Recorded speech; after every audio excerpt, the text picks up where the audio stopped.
سيدنا محمد. أعوذ بالله من الشيطان الرجيم. بسم الله الرحمن الرحيم. الحمد لله رب العالمين، والصلاة والسلام على سيد المرسلين وعلى آله وصحبه أجمعين. رب اشرح لي صدري ويسر لي أمري واحلل عقدة من لساني يفقهوا قولي. سبحانك لا علم لنا إلا ما علمتنا إنك أنت العليم الحكيم.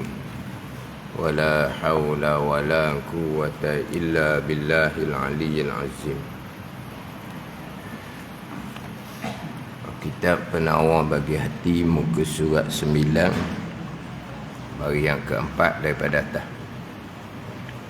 Muka surat 9 bagi keempat daripada atas. Qala al-muallifu rahimahullahu ta'ala wa nafa'ana bi'ulumihi amin. Maka inilah yakni barang yang tersebut daripada khauf dan rojak. Khauf, takut akan Allah Subhanahu wa ta'ala. Rojak, harap akan rahmat dan keampunan Allah Subhanahu wa ta'ala. Dinamakan aqabatul bawa'is, yakni membangkitkan berhadap akan dia, akan hamba di sini pada aqabatul bawa'is. Maka berkehendak ia hamba kepada memutuskan dia, menyelesaikan aqabatul bawa'is dengan dua zikir ini. Dua zikir ini yakni khauf dan rajak. Dua zikir ini, dua ingatan ini. Apa dua zikir ini? Iaitu khauf dan rajak. Maka ia hamba mengambil ia, memulai ia, maka diputus akan dia, diselesai akan dia, akan aqabatul bawa'is dengan baik taufik Allah Subhanahu wa ta'ala. Dengan baik taufik Allah Subhanahu wa ta'ala, dengan elok taufik Allah Subhanahu wa ta'ala, hingga diputusnya, hingga diselesaikan oleh hamba akan dia, akan aqabatul bawa'is. Maka inilah dinamakan aqabatul bawa'is. Inilah ni kembali kepada khauf dan rajak. Khauf dan rajak. Khauf, takut akan kemurkaan Allah dan seksa Allah. Rajak, harap akan rahmat dan keampunan Allah Subhanahu wa ta'ala, yang dinamakan aqabatul bawa'is, yang membangkit, yang mendorong kepada mengabdikan diri akan Allah Subhanahu wa ta'ala. Yang membangkit, yang mendorong kepada mengabdikan diri akan Allah Subhanahu wa ta'ala adalah khauf dan rajak. Mengabdikan diri akan Allah Subhanahu wa ta'ala dengan bahawa mengerjakan segala suruhan zahir dan batin, dan meninggalkan segala larangan zahir dan batin.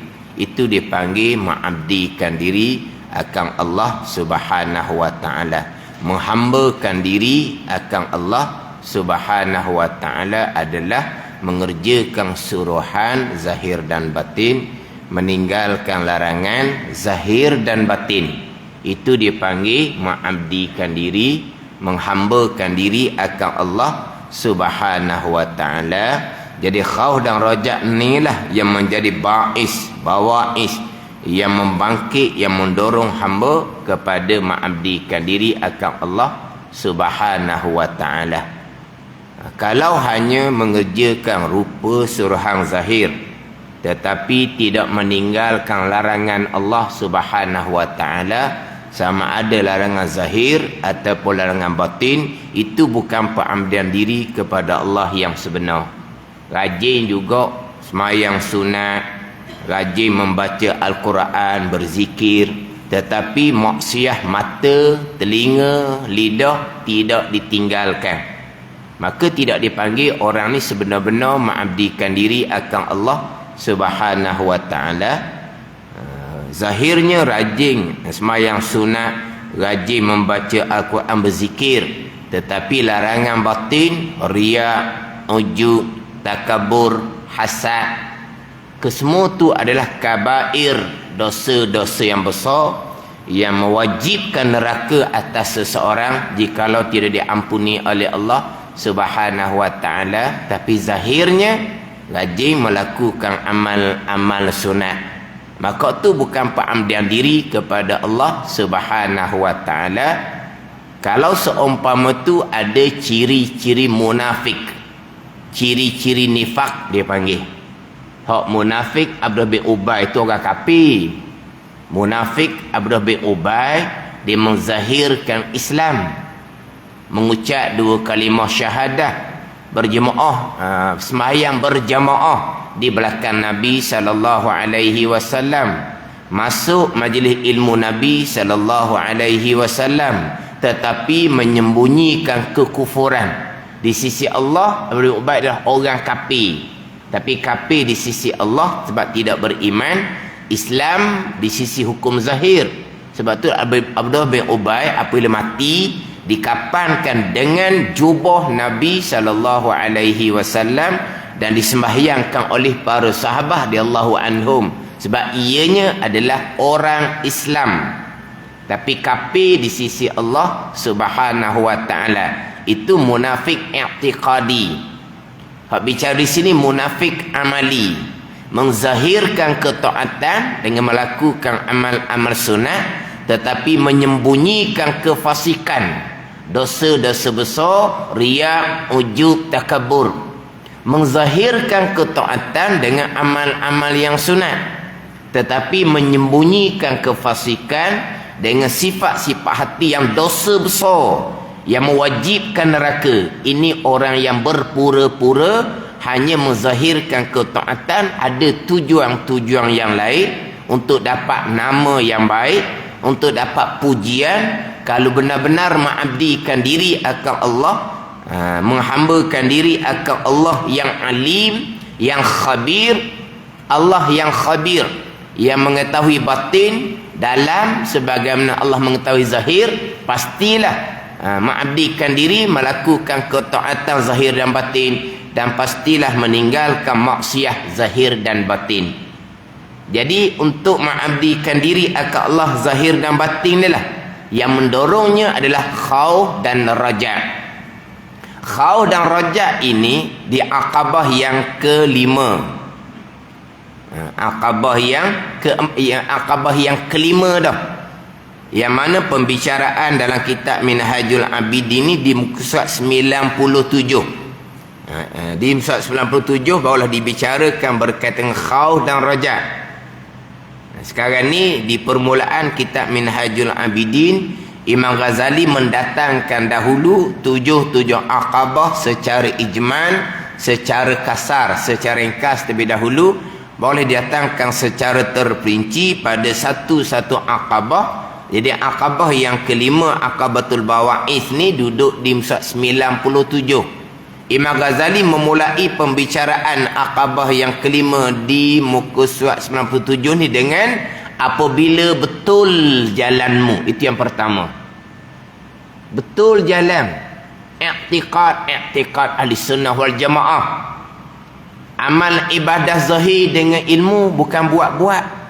Bukan semayang turut-turut ataupun pakai ilmu masa budak-budak. Semayang tiang agama ni, ilmu masa budak-budak tu ilmu permulaan sahaja.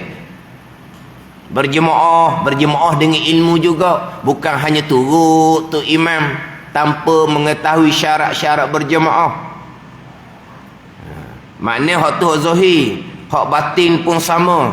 Hati sentiasa bertaubat, hati sentiasa khauf, zuhud, sabar, syukur, ikhlas. itu semua duduk di hati, bukan duduk di zahir. Sebab itu semua ibadah batin, termasuk taubah ibadah batin. Taubah bukan ibadah zahir. Taubah adalah ibadah batin.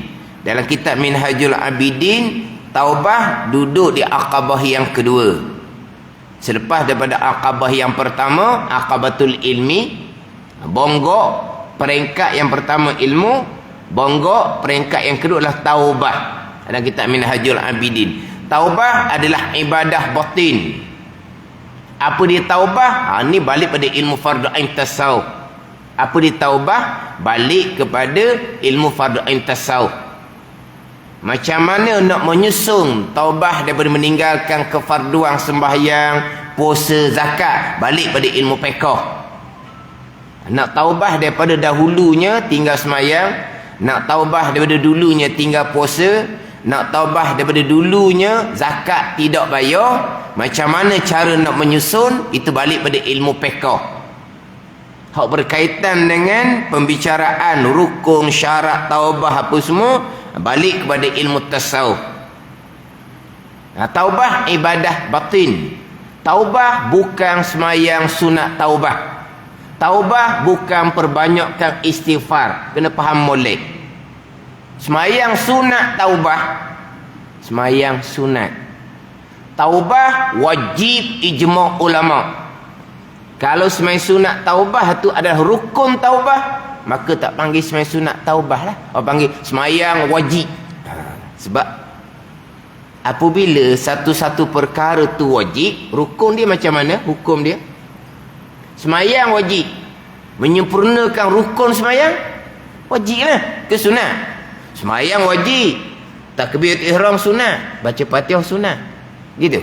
Bila semayang wajib, rukunnya pun wajib. Sebab rukun adalah juzuk daripada satu-satu perintah. Rukun adalah juzuk kepada semayang. Rukun adalah juzuk kepada taubah. Bila taubah wajib, maka rukunnya pasti wajib. Jadi semayang sunat taubah tak panggil semayang sunat dah lah, panggil semayang wajib lah. Semayang sunat taubah, bukan rukun taubah. Semayang sunat taubah tu ibadah zahir, taubah ibadah batin.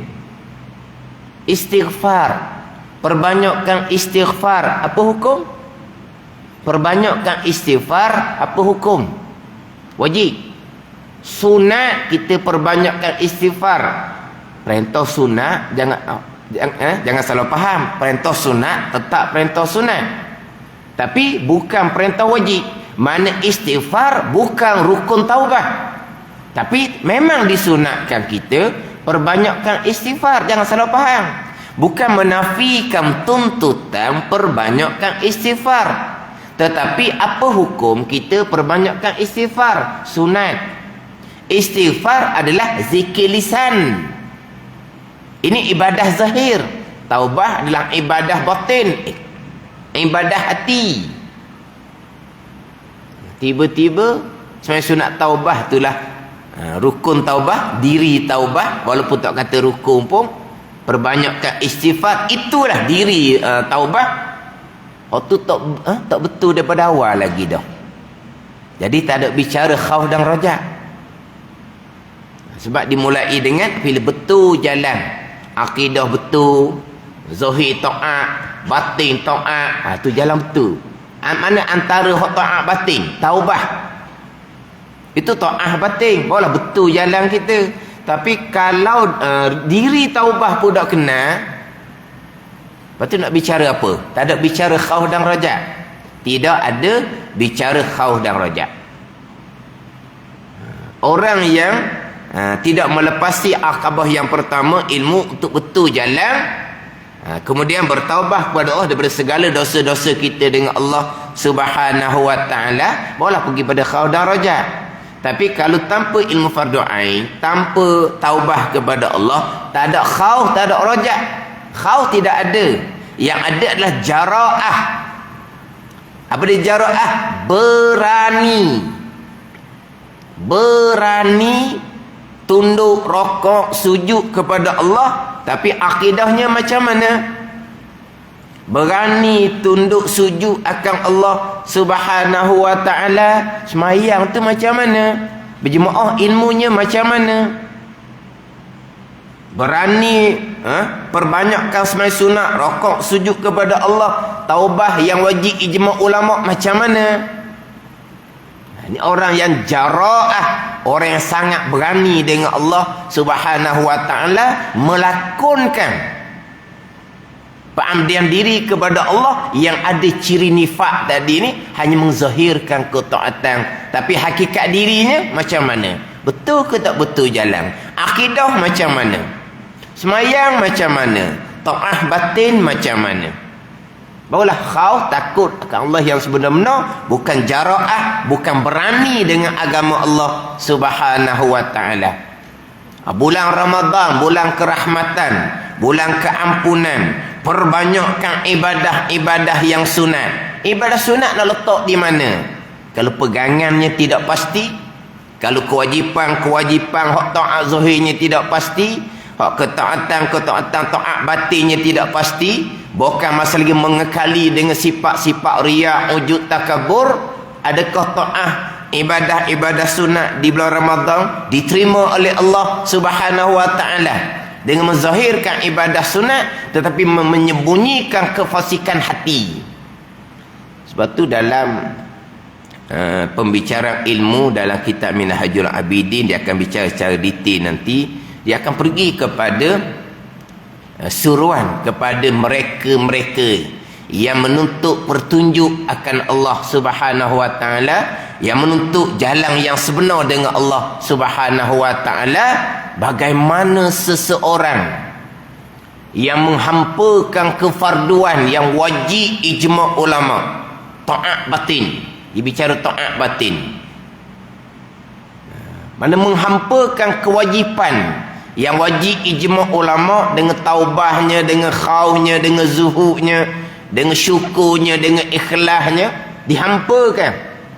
Tetapi memperbanyakkan amat sembahyang sunat, puasa sunat. Tidak ada sesuatu pun bagi seseorang, makna apa, sama sekali tak akan diterima oleh Allah Subhanahu wa ta'ala. Imam Ghazali datangkan ibadah sunat, hak ranking yang pertama, ranking yang kedua, iaitu sembahyang sunat. Itu ibadah sunat yang pertama, puasa sunat, itu ibadah sunat yang kedua. Tetapi menghampakan kefarduan hati, sama sekali tak akan diterima oleh Allah Subhanahu wa ta'ala.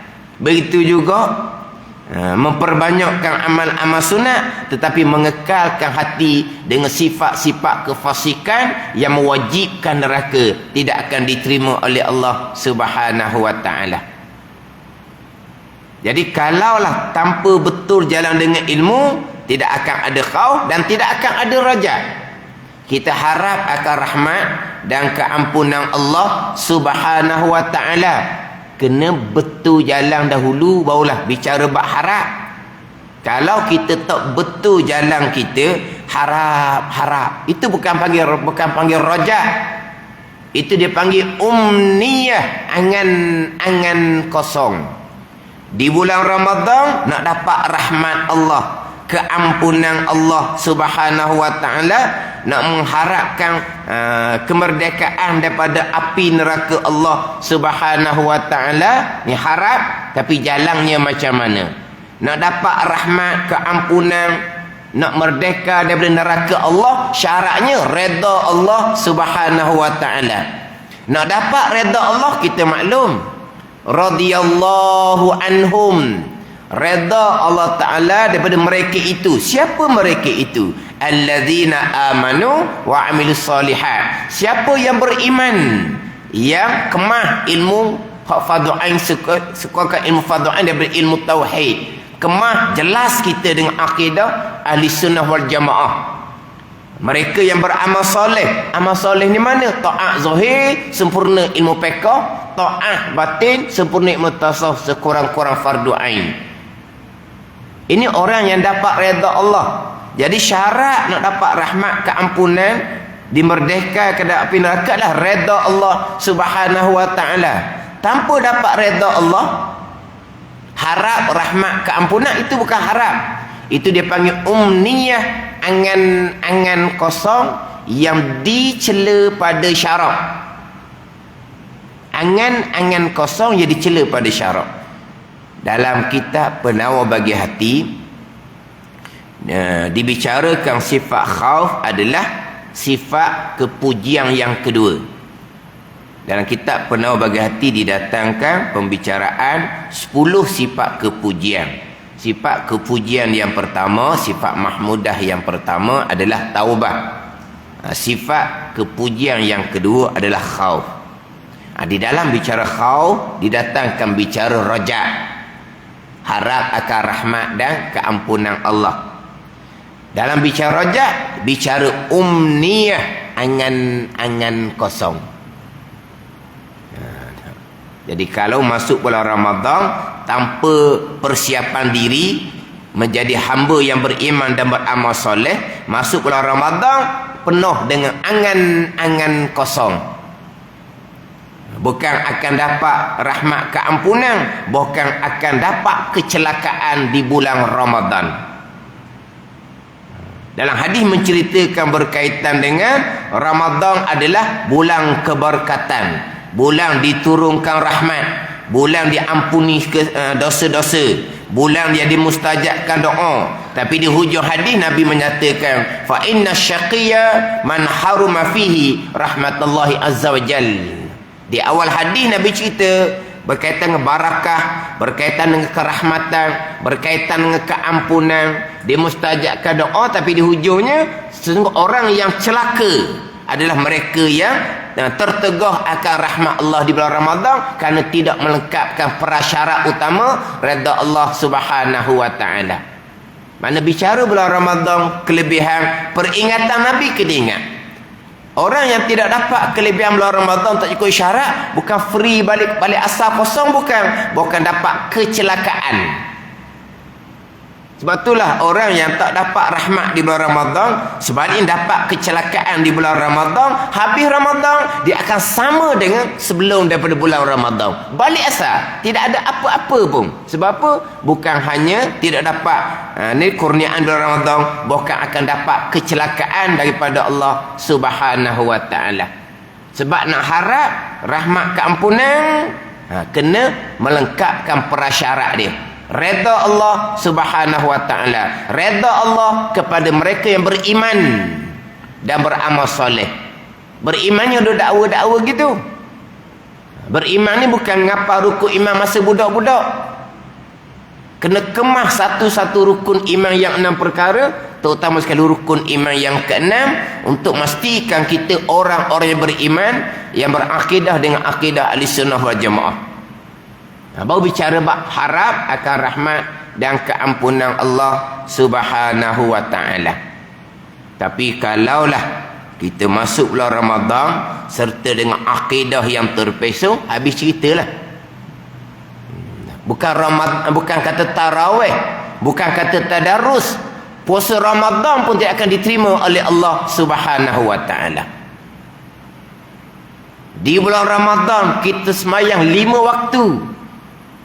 Sembahyang waktu di bulan Ramadan ni seumpama sembahyang waktu 70 bulan di bulan yang lain.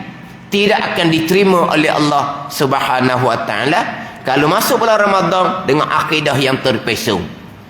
Walaupun di bulan Ramadan bukan kata kelebihan bulan Ramadan sahaja, bukan berada di tanah haram Mekah Madinah dapat kelebihan tempat pula.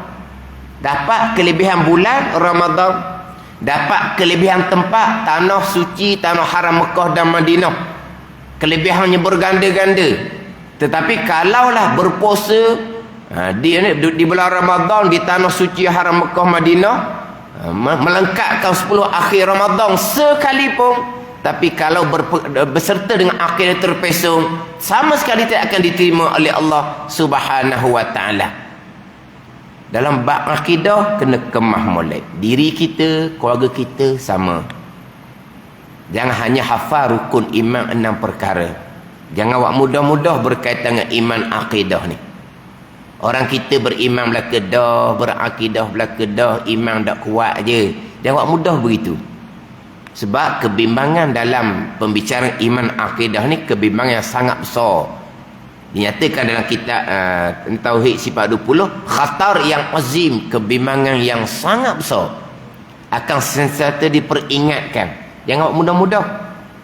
Kita semua ni sudah ada kalimah tauhid belaka dah. Kalimah la ilaha illallah. Kita semua ada kalimah tauhid belaka. Jadi bab tauhid, bab iman clear lah. Kalimah tauhid terkadang hanya ada di lidah sahaja. Ada dah di akidah. Kalimat tauhid la ilaha illallah yang kita duk baca lepas sembahyang tu kan, la ilaha illallah wahdahu la syarikalah tu. La ilaha illallah wahdahu la syarikalah. Di situ ada 3 keesaan tu. La ilaha illallah, Allah Tuhan yang esa. Wahdahu, hal keadaan keesaan. Keesaan yang kedua, la syarikalah, tiada sekutu bagi Allah. Keesaan yang ketiga.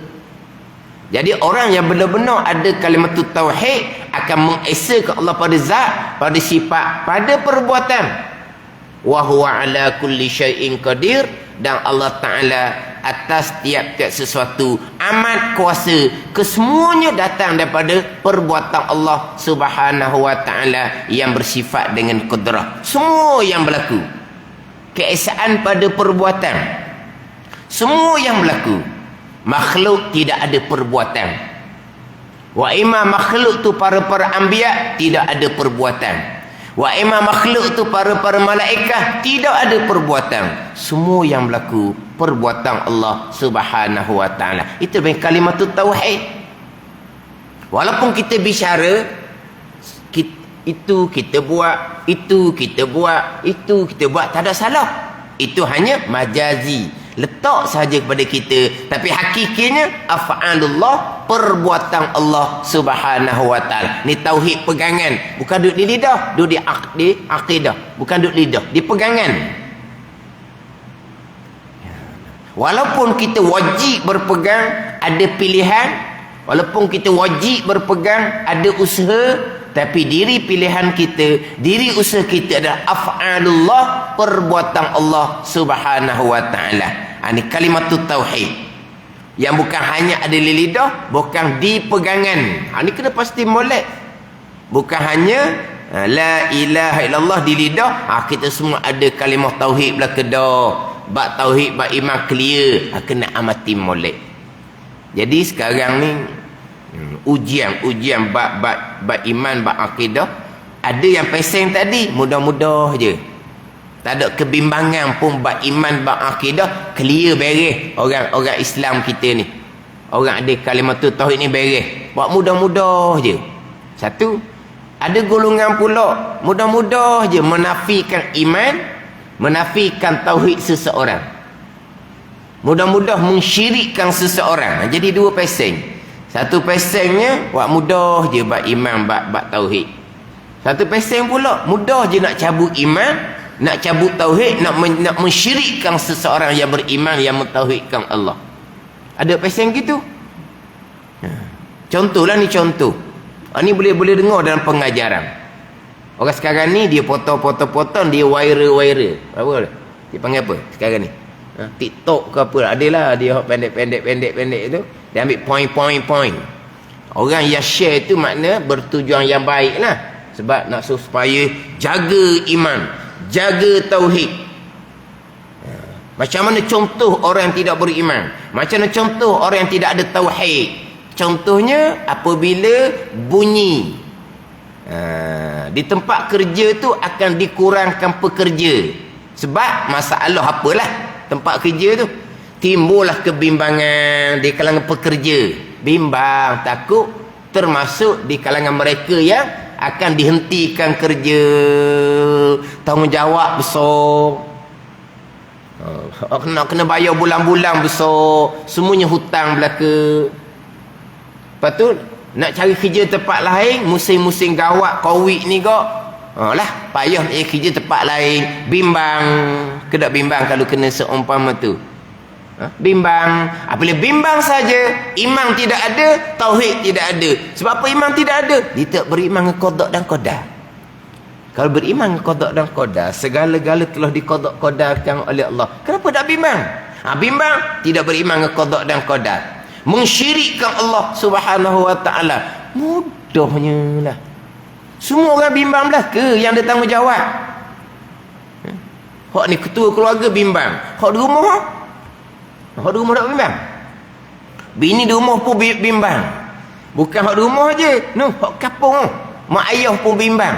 Mak ayah mertua pun bimbang. Bimbanglah sebab bunyi anak kemungkinan tak ada kerja. Bunyi menantu kemungkinan tak ada kerja. Bimbang hak di kampung. Bimbang tak siapa duit ke, bimbang minta bantuan dia ke, begitulah. Tapi bimbang lah. Tak ada iman belaka ni, tak ada tauhid belaka. Senang dia bubuh. Siapa peringkat seorang anak yang tengah belajar molek-molek ni, belanja besar. Kalau ditakdirkan ayah tak ada kerja, kalau ditakdirkan ayah meninggal, nak belajar, nak sama belajar macam mana? Ni pun sama ni, mensyirikkan Allah. Allah you bersyirik. Ada ni, ni peseng ni. Peseng mudah menafikan iman, tauhid, mensyirikkan seseorang yang sebenar-benar beriman. Kebimbangan hati kepada untuk nasib kemudian itu bergantung kekuatan dalaman. Bukan tidak beriman, bukan tidak ada tauhid, bukan tidak ada makrifah. Ini satu golongan yang mudah nak menafikan iman, tauhid, makrifah seseorang. Satu golongan pula, beriman belaka dah, tauhid belaka dah, kalimat tauhid ada dah kan. Macam tu. Tak ada ni. Kita kena amati molek dalam bab iman tauhid ni. Kemudian yang kita nak kiranya iman kuat ke tak. Tapi kena pastikan betul-betul lengkap keenam-enam rukun iman, betul-betul mentauhidkan Allah Subhanahu wa taala dan berakidah dengan akidah ahli sunnah wal jamaah. Jangan hanya sebut sahaja ahli sunnah wal jamaah. Kena tahqiq, kena jelas, kena confirm apa gitulah. Kena tahqiq, kena jelas, kena pasti, kena sahih. Kita benar-benar berakidah dengan akidah ahli sunnah wal jamaah. Faham tak ni? Ini pegangan yang usuluddin ni. Macam mana pegangan wallahu alam, habis ceritalah. Pegangan ahli sunnah wal jamaah. Macam mana pegangan ahli sunnah dalam bab qada dan qadar. Macam mana pegangan Mu'tazilah yang terpesong dalam bab qada dan qadar. Kena pasti molek. Kena kemah molek dalam bab ni. Ada ni. Kena ada kebimbangan yang besar. Hak iman akidah kita, iman akidah anak-anak cucu kita. Ada ni. Barulah pergi dia mengkuatkan iman dengan taat zahir, taat batin. Jadi kalau masuk bulan Ramadan tanpa berakidah-akidah sebenar, tidak akan diterima. Puasa tak akan diterima, sembahyang fardu tidak akan diterima. Amal sunat, sudah ceritalah amal sunat tu. Itu bicara bab iman akidah. Sama bicara bab sembahyang betul ke tak, puasa betul ke tak zahir. Hak batin macam mana? Kalau masuk bulan Ramadan serta dengan hati yang kotor, riya, ujub, takabur, akan diterima amal ibadah kita. Puasa sah lah, sembahyang sah. Orang yang puasa serta riya, ujub, takabur, orang yang puasa sembahyang serta riya, ujub, takabur, pekahnya sah lah puasa sembahyang tu. Sebab nak sah puasa sembahyang, akidah dan pekah. Untuk sah puasa dan sembahyang adalah akidah dan pekah. Akidah betul, pekah puasa betul, pekah sembahyang betul, sah. Tuan terima tak terima? Tilik pada hati pula. Ada ni. Kalau hati tidak ikhlas, riya, ujub, takabur, walaupun sah puasa, walaupun sah sembahyang, tertunai kewajipan, tak wajib diqadakkan kemudian, tapi tidak akan diterima oleh Allah Subhanahu wa taala. Bahkan masuklah Ramadan serta dalam keadaan malaikat catat dosa besar, riya, ujub, takabur, amal sunat, tarawih, tadarus tak bangun ni. Tapi puasa sah tak kena qada, sembahyang sah tak kena qada, tapi pahala tidak ada. Hak kefarduan tadi. Tapi kalau sunat, tarawih dengan tadarus, hak tu tak ada dalam bisyara tu. Kalau masuk bulan Ramadan tanpa persiapan dengan menyucikan diri kita daripada sifat-sifat kecelaan. Sama kita bicara bab iman, bukan hanya sebut sahaja. Kita bicara bab ketaatan hati, bukan hanya sebut sahaja. Taubah, khauf, zuhud, syukur, kena bicara satu-satu. Macam tadi sebut taubah, apa dia syarat taubah, apa dia rukun taubah.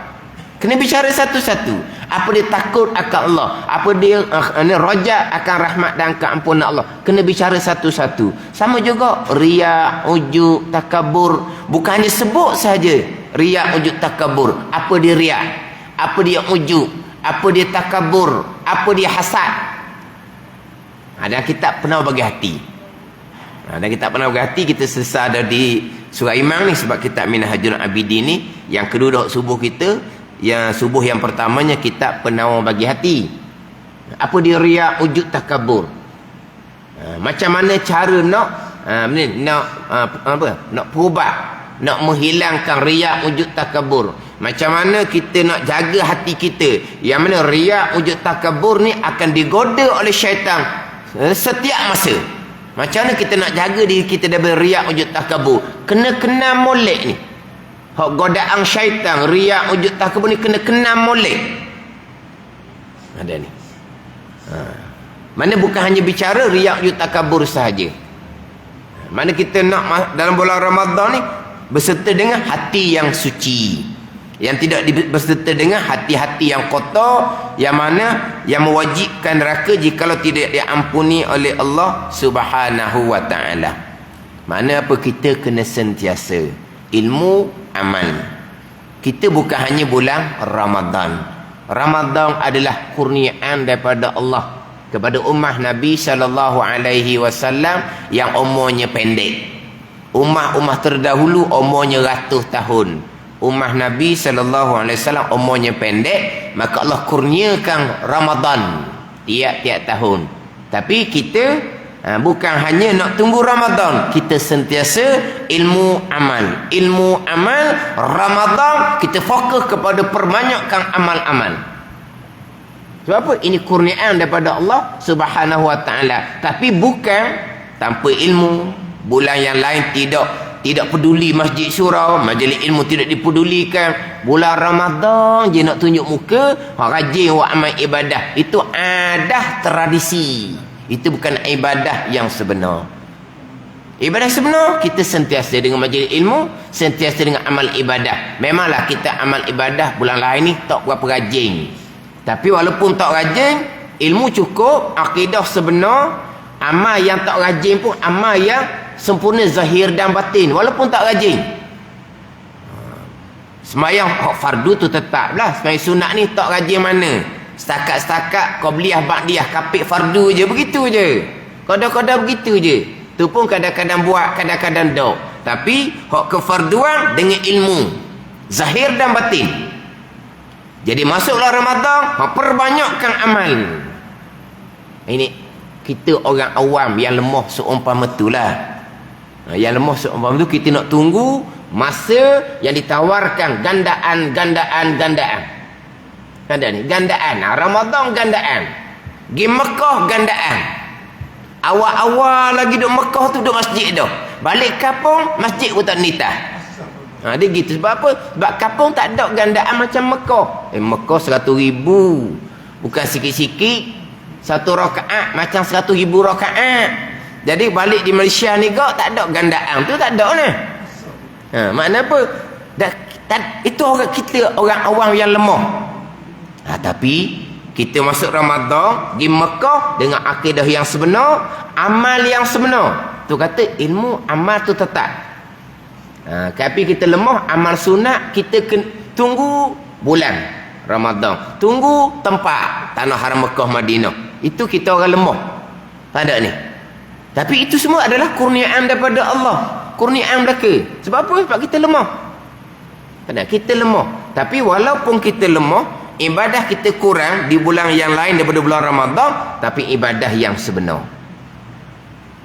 Kalau ibadah tanpa ilmu yang sebenar, bulan Ramadan sekalipun bukan ibadah, hanya menjadi adah jua. Sekarang Bukan alasan lagi dah kita dengan ilmu. Sebab ilmu sekarang meluas. Tak macam dulu-dulu. Pada ni kita orang tua-tua kan, kita tahulah dulu-dulu macam mana. 30 tahun dulu macam mana. Dah 20 tahun 30 tahun dulu.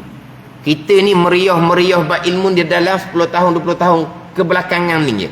Baru nampak meriah sedikit majlis ilmu. Kalau dahulu-dahulu tak ada majlis ilmu. Kita Terengganu tak sama macam Kelantan. Kelantan dia lain. Masa saya ngaji di Pondok Pestumbuh tu akhir tahun 80-an, kalau pergi kampung-kampung, sebab kita nak balik Terengganu jauh. Hari Minggu, Jumaat tu rasa nak berjalan, turut kawan-kawan. Dia balik kampung dia, kita tumpang turut balik kampung dia lah. Mana kita pergi kampung tu penuh dengan majlis ilmu. Tu akhir tahun 80-an di Kelantan. Maknanya Tok Imam pun mengajar kitab-kitab pula. Bukan kitab kecil-kecil. Siapa ada mengajar kitab Arab lagi, bukan kitab Jawi. Sebab Tok Imam tu ngaji pondok juga. Ni di Kelantan, akhir tahun 80-an. Balik Terengganu senyap, tak ada. Dalam kita balik kampung pun dahulu, tak ada. Tak ada kata, ngajarlah dah duduk pondok, balik kampung baca kitab. Tak ada. Orang nak tunggu je. Budak ni sekolah molek-molek ni, berhenti sekolah masuk pondok. Nak tengok berapa tahun dia lekat pondok. Nak tengok tu je lah. Berhenti dah. Berhenti dah. Lipoting bagi dah. Berhenti dah. Duduk sekolah molek-molek, berhenti masuk pondok. Nak makan apa? Gelap masa depan pondok. Nak tunggu. Belajar lama mana, lepas tu lipoting. Nak tunggu tu. Bukan kata balik kampung, dah duduk mengaji dah. Ngajar dah kampung. Tak ada. Tak ada budaya ilmu, tak ada. Tak ada budaya ilmu kita Terengganu. Tapi alhamdulillah sekarang budaya ilmu. Tapi kena pilih molek lah. Sekarang ni bukan kata di Masjid Surau. Hak live FB tetap dah. Kadang-kadang guru pondok, ustaz pondok ada hak live FB. Bukan alasan dah kita sekarang. Untuk memastikan bahawa kita belajar lengkap fardu ain tauhid, lengkap fardu ain fiqh, lengkap fardu ain tasawuf. Tak ada tempat kita pun bukan alasan. Langit terbuka, Tuhan kurniakan kepada kita, bukan alasan lagi. Bukan alasan. Jadi telefon ada tangan tu jangan guna untuk perkara yang lain. Sebab saya biasa tekan buat telefon, mana kemudaratan telefon tu. Di situlah umpatan, di situlah makian, di situlah fitnah, di situlah adu domba dia panggil. Adu domba. Timbul satu isu saja, ada orang adu domba. Mana nak mengelirukan, timbul satu isu saja. Ni keluar dah virus baru ni. Nak sekat orang Islam daripada raya dah ni. Dia punya adu domba, syak wasangka buruk. Tapi alhamdulillah ramalan-ramalan untuk nujum ni tak betul. Ingat dahulu kes naik tinggi itu perancangan kerajaan untuk memastikan orang Islam tak dapat berterawih, orang Islam tak dapat raya. Krismas je boleh raya, depa Bali je boleh raya, tahun baru Cina je boleh raya. Orang Islam takkan boleh raya nanti. Sebab itulah kerajaan angkatkan kes supaya naik tinggi. Alhamdulillah ramalan untuk nujum tu tak betul. Ni telefon belakang ni. Hak tu nujum ni ada guru dia. Guru dia ada lah, penceramah ada lah. Umpama Tok Nujum dia ramah. Ada virus baru pula. Satu perancangan lagi ni untuk menghalang orang Islam daripada raya. Dijadikan telefon ni untuk apa ni? WhatsApp ni, FB ni untuk adu domba, untuk apa ni? Panggil nak jadi batu api, nak mengelirukan. Ni mana kemudaratan telefon. Adalah lo komen ustaz, dengan telefon lah kita boleh belajar fardu ain. Betul, tak nafi kau tu. Boleh sebut hak telefon ni mudarat, adalah lo komen. Kata saya dengan telefon ni lah boleh belajar tauhid. Dengan telefon ni lah boleh belajar fiqh tasawuf fardu ain. Iyalah betul lah, tak dinafikan hak tu. Kalau kita nafikan hak tu, tak ada live FB ni. Kalau kita nafikan manfaat telefon hak mengikuti live FB, takkan buat live FB. Tapi memanglah manfaat besar, mudarat besar. Cuma kita guna molek. Tuhan kurniakan pada jalan untuk cari redha Allah Subhanahu wa taala, kita guna untuk belajar. Kadang-kadang kita sibuk dengan kehidupan, kita tak boleh belajar secara live, secara datang majlis surau. Bukan alasan juga, kita boleh guna pada masa-masa yang lain.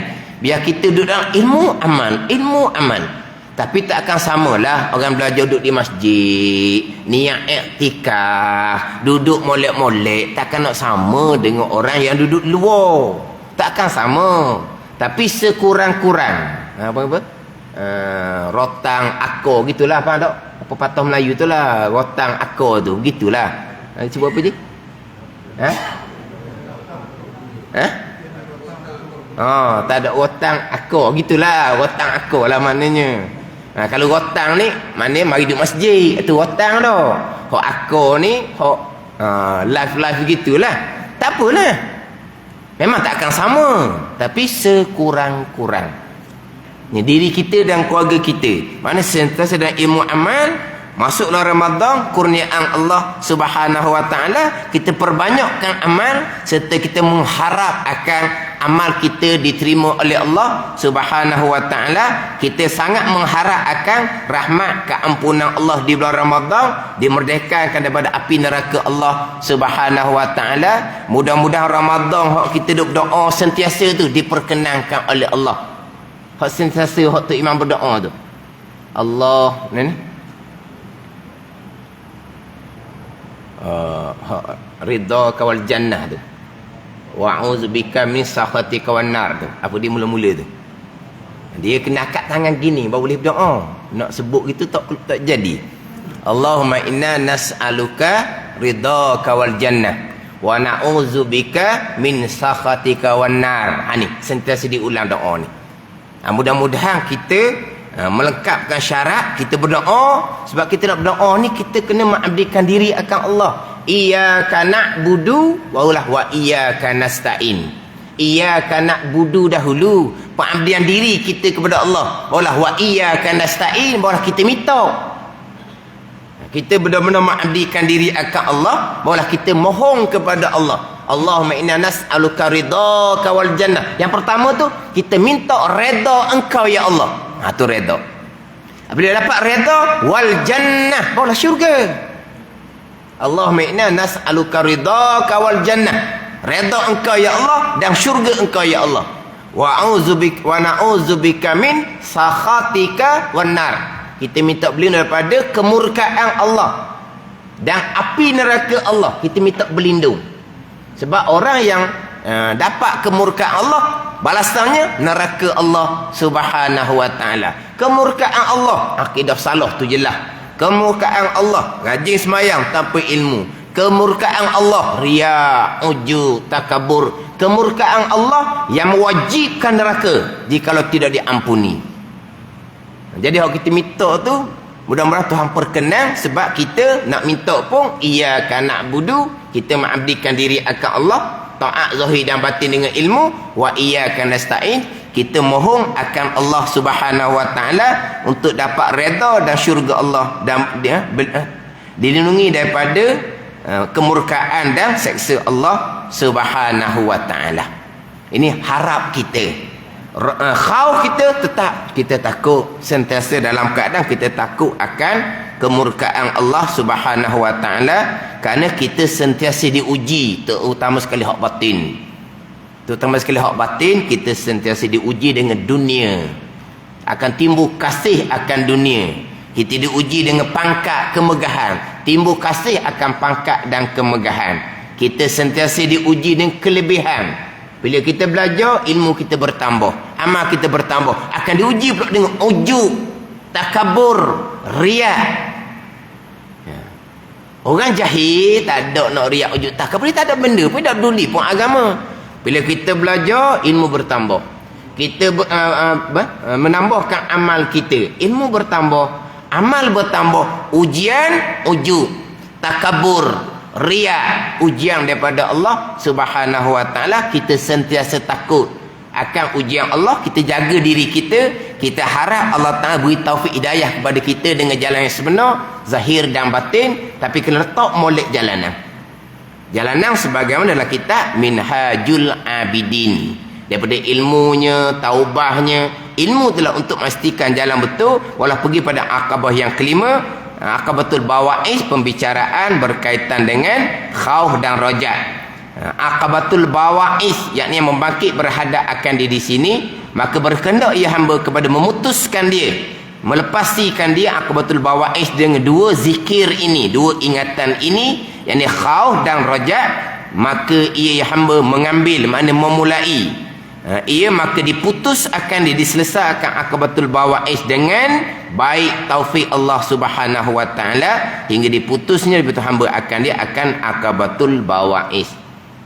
Kemudian dia pergi pula, maka tatkala selesailah daripadanya akabatul bawa'is, kembali ia kepada berhadap atas ibadah, maka akan pergi pula kepada perkara-perkara yang riya, ujub dalam melakukan amal ibadah kepada Allah Subhanahu wa taala. Dalam kitab Minhaj dia akan susung satu-satu peringkat, tapi dimulai dengan peringkat yang pertama adalah aqabatul ilmi, untuk memastikan bahawa betul jalan kita dengan Allah, dengan akidah yang sebenar, dengan taat zahir dan batin yang sebenar, yang berlandaskan kepada ilmu, hak sekurang-kurangnya fardu ain tauhid, fiqh dan tasawuf.